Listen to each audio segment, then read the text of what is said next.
This is the Nightwolf howling at you, and today we're going to take a look at the Masters of the Universe, Geldor, Evil Seeker of Immortality, a Mattel Creations exclusive figure. Back in the day of Matty Collector, Geldor won the poll for which figure should be made for the Classics line. It was a battle basically between him and a character known as Illuminara, who never actually appeared in anything except for an advertisement for the Mike Young Productions Masters of the Universe comic.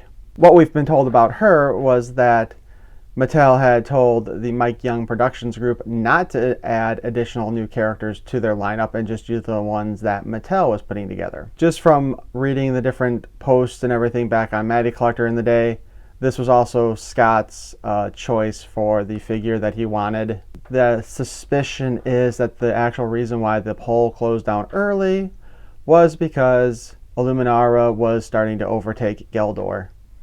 Because all the last minute people buying subscriptions, which you had to do in order to cast the vote, were going to Illuminara, or the majority of them were. So anyway, there's also some other controversies. I don't know if controversy is the right word for this one, about this figure, but we'll go over that too. On the back of the box, we just see some artwork of Geldor fighting He-Man with Marion and Prince Daikon. At least I think I'm pronouncing that name right. In the background, Geldor's shtick was that he wanted the secret liquid of life to grant him immortality. And this is, of course, another box on the collector-friendly packaging that we get with the majority of Mattel Creation exclusive figures. This is also the first time I've only picked up one figure because, frankly, this is one of the most boring figures that they've made.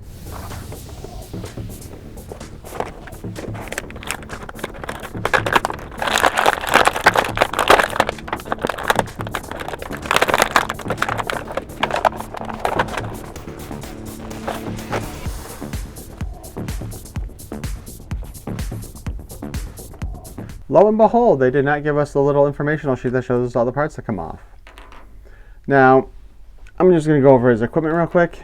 Here is his actual original axe. As luck would have it, I have the axe from the Mattel Creations version.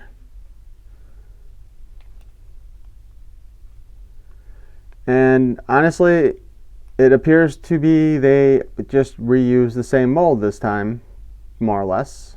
I don't see any significant difference in the size. The only thing that is different here is that the Matty Collector one says made in China. So I'm going to assume that they just used the same old tooling. Like, even the plastic is almost the same color except for the painted bit. He also comes with Ram Man's double axes, which, besides the power sword, I feel like these are the most overused. Specifically this one is like the most overused weapon in the MOTU universe. He also comes with an unpainted version of He-Man's shield. That came as a surprise.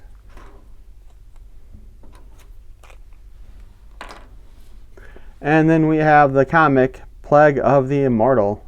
And the artwork on this stuff, it's just, I don't know who they're having do the art anymore. I mean, I guess there's the artist's signature there, but these faces on here, I think Ken from Retro Toy Escapades made a comment about that too when he was doing a preview for this figure coming out.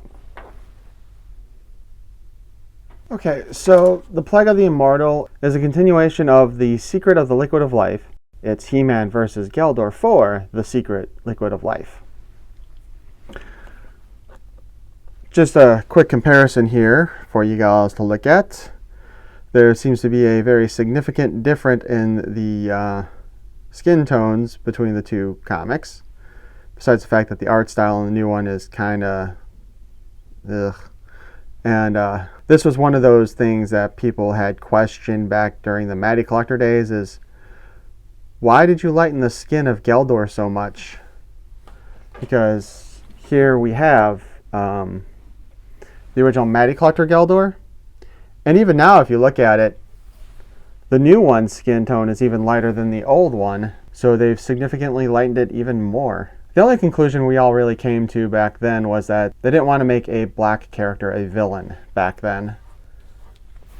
And as you can see, said, a mighty big difference there. And this is when Geldor was going after the secret liquid of life and attacked one of the villages. Prince Dakin there. Believe it or not, this is Tila. This is Marin. Marin and Dakin were shown on the back. Again, Tila.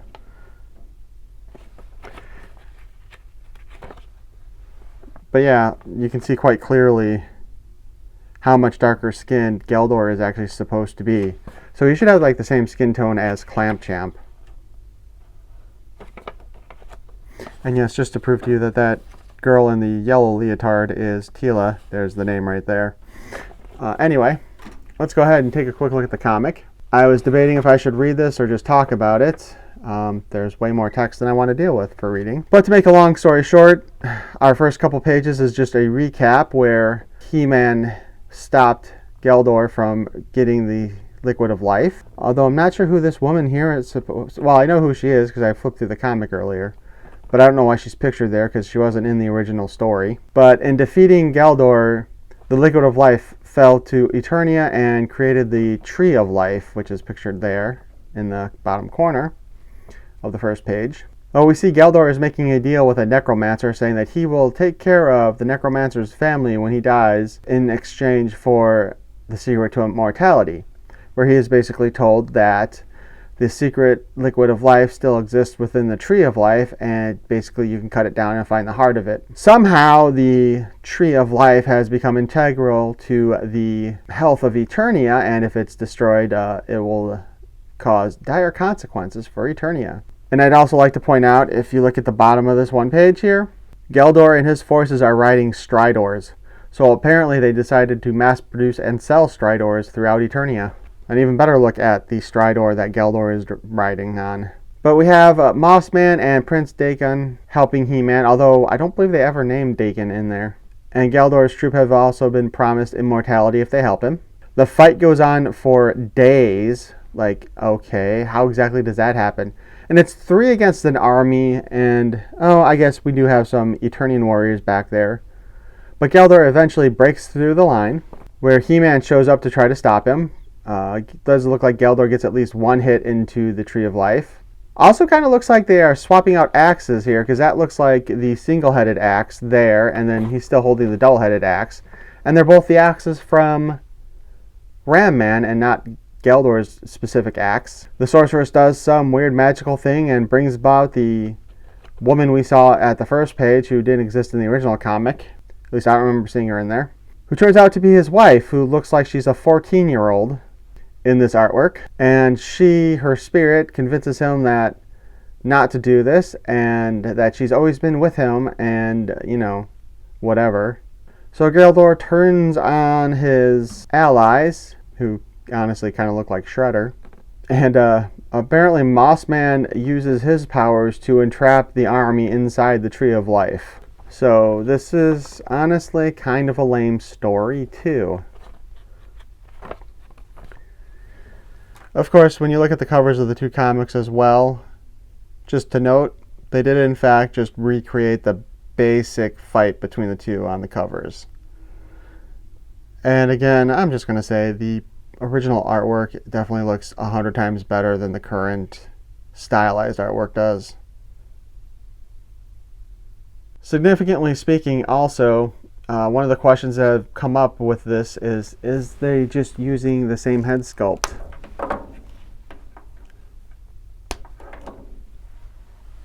I need a couple sticks with some ball joints on them.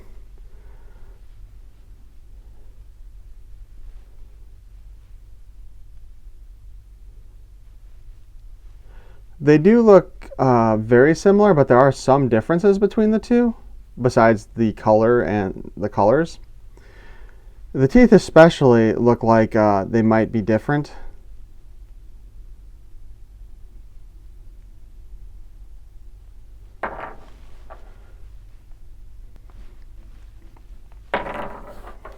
that's really annoying me. I cannot hold on to this. But yeah, I guess it's probably safe to say that they probably did reuse the tooling for Geldor here for the head. There's not even any real significant change in the size of the head, though the joint in the middle for the ball is different. Though maybe the tooling is worn out a bit, because definitely the teeth have come out differently. They're not as pronounced on the Origins head as they were in the Classics head.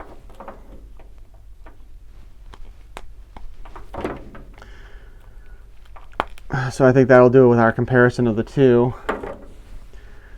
But for our new figure, obviously less articulation than the Origins version, or the Classics version, I should say. Looks like the arms are a reuse. The skirt piece is, of course, Skeletor's Cartoon Collection piece. The harness is new, and it is not just a reuse of the original version. He's even got a little weapon storage on the back, which you can work his axe in there if you want.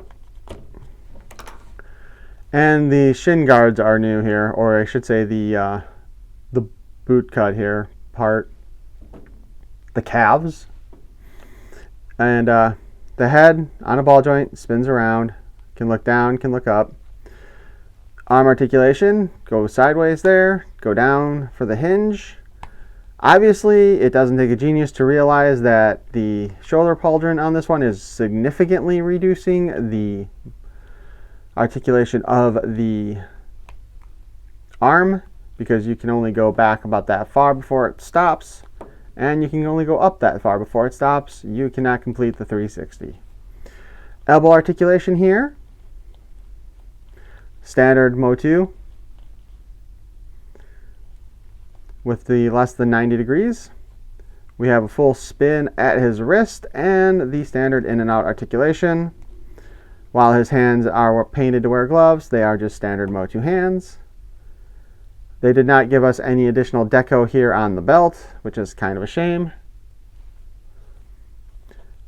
Leg-wise, we can kick back only a little bit, and we can kick forward a little bit. And is it just me, or does it seem like we're actually losing more forward kick than what we used to have? And I don't know if that's just, I don't think it's part of the skirt piece here, but are they doing something different with the connections?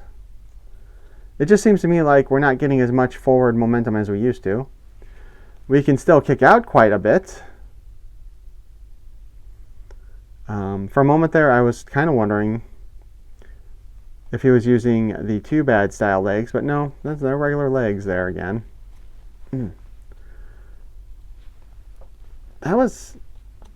It's kind of tough moving this leg. We do have the single joint in the knee, which I don't know if you can see that, but that knee joint looks awful.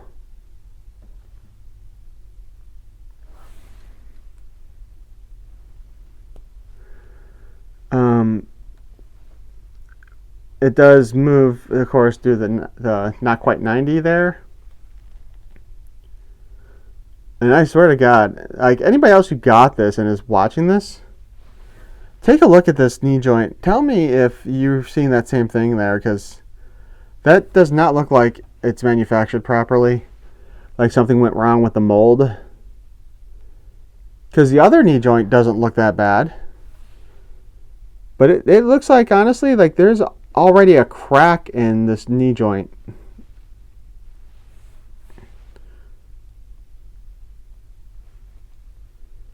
So I really should stop bending it, because I don't exactly have the ability to replace this figure. Well, technically, I guess they've got a bunch of stock left over, because he definitely did not sell out. So he's not exactly a true fan favorite, in my opinion, because when the people who are putting together the poll are pushing for a specific character, or even if you want to go political, politician, the polls tend to be biased. And that's why he ended up as a fan favorite, is because this was the figure that they were actually actively pushing for. So we do get a 360 spin at the boot cut, and this little extra fringe here at the top does not actually interfere with the spin. He's using a standard MOTU foot, although, I mean, they probably could have used like one of the plain ones from the guards or something. I'm pretty sure we have a plain non-wrapped foot, and I'm pretty sure it's in the cartoon collection with like Skeletor, so I'm surprised they didn't just use that since they're already reusing Skeletor's skirt piece. But we do have the ankle joint and the spin.